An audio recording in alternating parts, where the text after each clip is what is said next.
Hey guys, welcome back to my another blog. আমি আবার চলে এসেছি তোমাদের কাছে নতুন ব্লগ নিয়ে।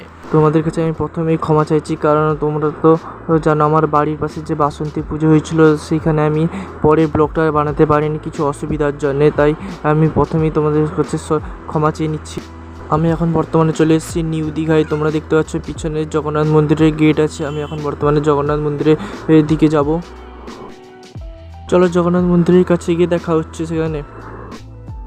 আমি এখন বর্তমানে চলে এসেছি দীঘায় জগন্নাথ মন্দিরের কাছে। তোমরা সবাই সামনে দেখতে পাচ্ছ, সামনে জগন্নাথ মন্দিরটা আছে। আমি এখন বর্তমানে জুতো খুলতে যাচ্ছি। তোমরা যে সামনে দেখতে পাচ্ছ এখানে জুতো রাখা হয় কুপন কার্ড দিয়ে। আমি এখন জগন্নাথ মন্দিরের কাছে চলে এসেছি। তোমরা সবাই দেখতে পাচ্ছ এখানে সামনে পুরো বড় এরিয়া জুড়ে জগন্নাথ মন্দিরটা আছে। এখানে পুরো পুরীর জগন্নাথ মন্দিরের মতো হয়েছে, সামনে পুরো সিংহদ্বার। তারপরে এখানে আছে নারায়ণ মূর্তি। তোমরা সবাই দেখতে পাচ্ছ এখানে নারায়ণ মূর্তিটা প্রতিস্থাপন আছে। আমরা এখন বর্তমানে মন্দিরের দক্ষিণ সাইডে চলে এসেছি। তোমরা একটু চারপাশে একটুখানি দেখে নাও এই সাইডের ভিউটা। আমরা এখন বর্তমানে মন্দিরে ঢুকে যাব।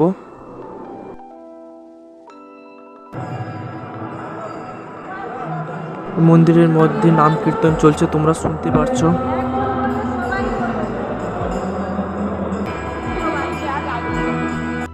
এখানে মন্দিরের সাইডে মহাপ্রভুর প্রসাদ বিতরণের অনুষ্ঠান চলছে জগন্নাথ দেবের। তোমরা সবাই জগন্নাথ মন্দিরটিকে ভালোভাবে দেখে নাও, উপর থেকে নিচ পর্যন্ত পুরো বড় এরিয়া জুড়ে হয়েছে। এখানে যেমন পুরীর মন্দির হয়েছে তেমনি ডিটো এখানেও দীঘার মন্দিরে জগন্নাথ মন্দির হয়েছে। তোমাদেরকে প্রথমে আমি বলি, এখানে মন্দিরের মধ্যে কোনো ক্যামেরা অ্যালাউ ছিল না। আমি আমার পকেটের মধ্যে মোবাইলটা রেখে ভিডিও করেছিলাম। সামনে যে ঘরটা সেখানে মহাপ্রভুর প্রসাদ তৈরির কাজ চলছে। আমি এখানে আসলে এসেছিলাম আমার বাবার বন্ধুর ছেলের বিয়ে উপলক্ষে। সেইখান থেকে এখানে সকালবেলা দীঘা মন্দিরের কাছে এসেছি। এখানে শর্টকাট রাস্তা, সেখান থেকে আমরা এসেছি, নাহলে সে লাইন দিয়ে এলে অনেক দেরি করে আসা হতো। আমরা এখন মন্দিরের সামনের দিকে এগিয়ে যাচ্ছি। তোমরা সবাই দেখতে পাচ্ছ এটা মন্দিরের সামনের দিকে। এখানে পদ্মকুণ্ড আছে, এখানে পদ্ম ফুল ফুটে ঠাকুরকে দেওয়ার জন্যে। তোমাদেরকে মন্দিরটা আমি সামনে দিয়ে দেখাচ্ছি, তোমরা সবাই ভালো করে দেখে নাও মন্দিরটা কীরকম। পুরো জগন্নাথ মন্দিরের মতো হাইট এবং একই উচ্চতা সম্পূর্ণ মন্দিরটা। আমরা যে মন্দিরের দক্ষিণ সাইড দিয়ে এসলাম, এবার আমরা উত্তর সাইড দিয়ে পিছন দিয়ে ঘুরে যাব। সেখানে সামনে হেঁটে হেঁটে সে আবার সিংহদুয়ারের কাছে পৌঁছাবো। এই জগন্নাথ মন্দিরটা পুরো মেঝের দিকটা পুরো পাথর দিয়ে তৈরি, শ্বেত পাথর দিয়ে তৈরি। এবং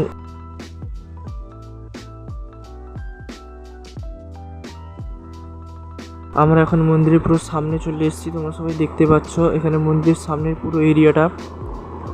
তোমরা সবাই ভালোভাবে মন্দিরটা দেখো এবং উপভোগ করো।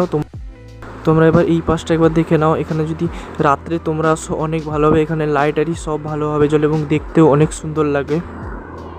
আমার মতে তোমাদেরকে আমি সাজেস্ট করব তোমরা সবাই রাত্রে এসো।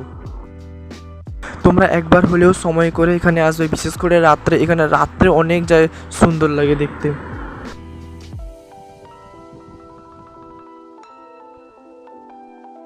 তোমরা যে সামনে যে খড়ের চালা বিশিষ্ট যে সুন্দর ঘরটা দেখতে পাচ্ছ, ওখানে যজ্ঞারি করা হয়।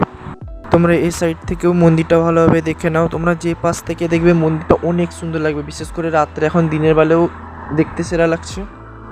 আমরা এখন বর্তমানে মন্দিরের বাইরে চলে এসেছি জুতো নিতে। এখন মন্দির দেখা হয়ে গেছে, আমরা এখন বর্তমানে ঘরের দিকে যাব। এখন রাস্তার উপরে আমরা যাচ্ছি। তোমাদেরকে আমি বলতে ভুলে গেছি, আমার সঙ্গে আমি, আমার মা এবং আমার বাবা তিনজন এসছি মন্দির দেখতে। আমরা এখন গেটের বাইরে চলে এসেছি। চলো দেখা হচ্ছে নেক্সট ব্লগে, বাই।